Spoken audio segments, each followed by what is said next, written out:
I'll keep it short and sweet. Chelsea haven't lost this many games since 1993. 6 games in a row. And really, it's just pure coincidence that Frank Lampard is manager at the time of this happening. But there is so much going on at Chelsea right now that it's worth unpacking some of this. And if you want to subscribe at the end of that, then cool, do so. But don't feel the need to do so now, even though you're very welcome in the community. And we just reached 59,000 subscribers. Thank you to everyone who subscribed. Really appreciate it. And it really does do something for the channel. So if you haven't, please hit it. Chelsea are an interesting side right now. There are incredible players within this team. There are some that are still developing. Their age profile is low. There are some that are more than developed. Their age profile is too high. And there are some people who are about to come into their peak and probably for that very reason are frustrated at what is going on at Chelsea right now. And I can imagine that that therefore has an impact on the culture of Chelsea. The culture of Chelsea is something that has always felt so prominent throughout every era of football. I feel like it's not always been exactly the same. In fact, it's been quite adaptable depending on kind of, who owned the club at the time, who played for the club, who managed the club. But they've always gone 100% behind what was going on there. And so you always knew what Chelsea's identity was. There were always some undercurrents of, I guess, classic Chelsea, but they like to see themselves as continental, maybe a little bit more discerning than the other football fan, a little bit more committed, the King's Road types. Do you know what I mean? Like there is a certain kind of person that is a Chelsea fan. And to an extent, that always appealed to other people, right? They had a strong identity as a fan base. They were all really well bonded around that. And that's cool. Watching the football against Arsenal, watching the football against any of these previous iterations over the last few weeks is poor. There is no identity to Chelsea right now, or at least there's very little identity. And as a few people have pointed out on Twitter, this is pretty much what it would have been like if it was Super League level, which is why you can kind of see why Chelsea fans in themselves were so against becoming a Super League, because so much of what they also hold dear is about being Chelsea, right? Within English football, not only within Europe. Europe has been something they've always had a great relationship with, but they've never won the European Cup until very, very recently. They've won previous weird little versions of, but not the actual Champions League. And they were the first ones to do so in London, right? Chelsea have an element of, we are the big boys and we're here to prove it. And that has always been a bit of their identity. So when Roman Abramovich came along, it kind of validated that, right? But more recently, since Abramovich left, I think there has been a bit of a cultural void at Chelsea. And therefore, without the culture, you cannot implement tactics. You cannot tell players, this is what we do here. Players probably have a much less strong idea of what Chelsea is compared to what they used to. People used to be able to look at people like Lampard and go, that is the culture. People used to be able to look at people like Terry. Even if they have dislikable qualities, there was still what people would call a winning culture there at Chelsea. Now, that can mean so many different things. And whether you agree with what a winning culture is, whether you think it's toxic or not, that was a huge part of Chelsea's identity.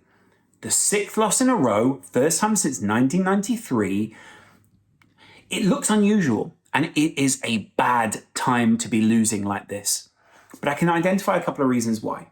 First of all, Chelsea are not tactically up to date with everything else that is going on. In fact, they are behind the curve massively at the moment, mainly because Frank Lampard is at the head of the club and he isn't a tactical innovator in the way that other people are in modern football, right? He's got a lot of tactical ideas. He's a very smart man, but he struggles to get the players to play those tactics. That's one aspect of it, right? I barely blame Lampard. In fact, I don't think Lampard shoulders much of the blame for this at all. He has an element of responsibility, but in trying to take responsibility, I massively respect that, and I don't want to undermine that. At the same time, I don't want to patronise him. This has been bad, right? And this is the thing that will sting. Up to a couple of years ago, Chelsea were very much in the conversation for a title going into any season, or at least minimum top 4. The expectation against Arsenal was not to lose.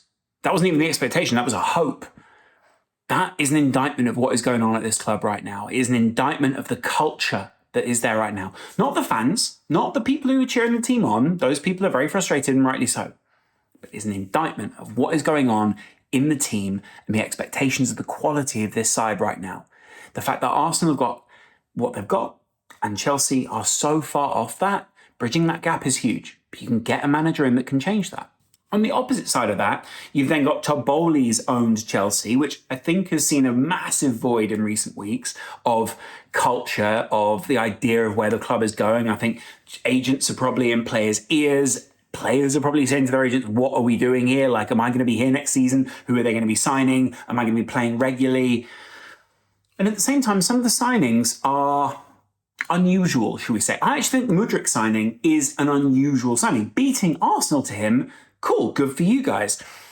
But did he really want to go to Chelsea? Was Chelsea really the club for him? He was making Google eyes at Arsenal for ages. And a huge part of his profile, which, by the way, is something that's massively paid off for Liverpool, for Arsenal, and for Man City at this point, and a number of other clubs. But a lot of clubs profile the player by their personality.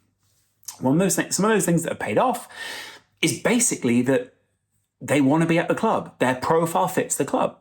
And when you profile Chelsea players, there is such a wide profile of those players that if you've not got the success to bond them, what is it that bonds these people? What is this? What is a Chelsea player if you describe them right now? I think you could describe an Arsenal player. I think you could describe a City player. I think you could describe a Liverpool player. Even without the winning, you can describe what the players are. At the moment, I don't think you can describe a Chelsea player. I think you can try, but you can't tell me what a Chelsea player is right now.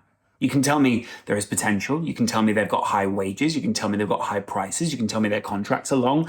You can tell me they live, a good lifestyle. You can tell me they want to be someone who's in London or is close to London because they're just outside. You can tell me whatever you want to.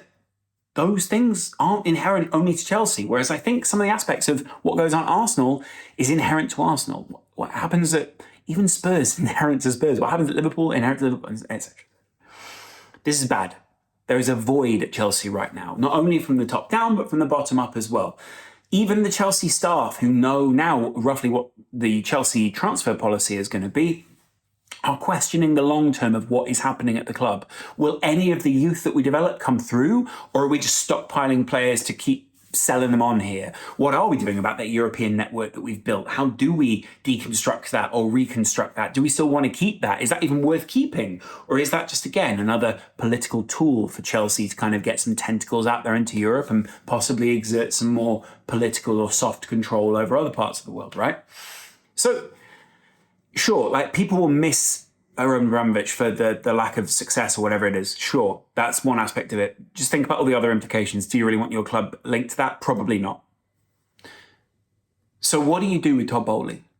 What do you do with this vacuum that there currently is at the top of the club? Not that I'm calling Todd Boehly a vacuum, but it's clear at this point that there isn't a clear vision. Now, that isn't to say there won't be a vision that comes. That isn't to say that it will always be this way. But in a time when other people, Newcastle, Aston Villa, even Liverpool, even Spurs, are going to be making big changes out on the field and off the field behind the scenes, Chelsea are falling far behind. Being 12th in the league is not tempting to other people. Going into a club that's a complete mess from the outside, you know how much of a mess it is on the inside if you're a player. Players talk, players share notes, agents talk, agents share notes. They know when players go on loan somewhere, oh, what was that like? How did that go? They chat to each other. There is a reason, there are reasons that go well beyond that we don't even know about, why people get loaned out from certain teams to other teams, all these kind of things. But it's frustrating right now because there is quality within this side and you can see a lot of those people are reaching their potential. But what Chelsea need, and I think we need to give the credit here to Todd Boehly. He knows he needs a project manager. He knows he needs someone who can come in and settle the culture of the club, give them a basis to then build from. Is that Pochettino? Is that Nagelsmann? Who is it? For me, it's Poch. It might be terrible and an indictment of Daniel Levy, but let's just focus on Chelsea for a minute. It's Poch. Because even if he's not winning in the short term, even if it isn't Zidane, even if it isn't this big profile of guy, it is someone who will come in and set a basis for where Chelsea will build from. Mourinho did it when Abramovich first came in. Now Mourinho and Poch are completely different profiles of people, but there's similar, the concept, the idea is still there. But Chelsea need to do this quick, and I'm very confused at this point as to why Lampard is still there. No hate on Lampard. I credit him again. What I will say is it's very unusual that they've not moved for another manager, that they've not gone, just come in, just assess it. Wherever you finish, as long as you don't finish in the relegation zone, goodbye us. But maybe that's also that managers are looking at this and going, actually, I want to know what's going on there. Maybe there are managers who are coming and looking under the hood and going, this car won't run soon. They don't know about financial fair play. There's a lot of speculation going on around that. They don't know how the club is going to fare in the long term, which probably indicates that Chelsea was not a sustainable project, even under Roman Abramovich, the fact that it fell off the cliff so quickly. And I think what we're seeing now are remnants of the Roman Abramovich era. Arguably, the success is coming at the price now for Chelsea. There is no price for Roman Abramovich. There is no price for people who have unlimited amounts of cash, which is what Roman Abramovich had. Whether you want to believe he's a good guy politically or bad guy politically is another thing.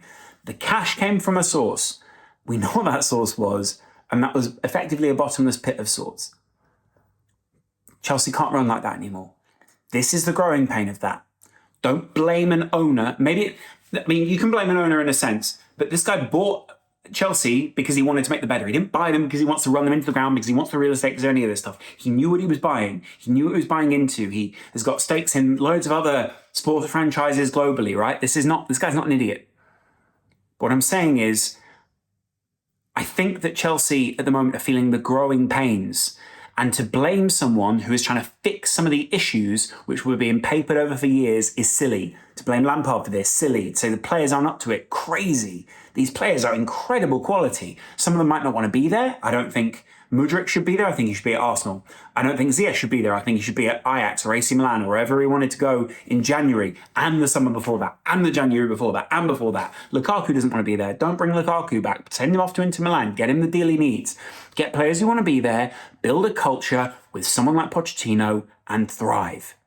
Let me know what you guys think in the comments below, and I'll see you in a little bit. Much love. Bye.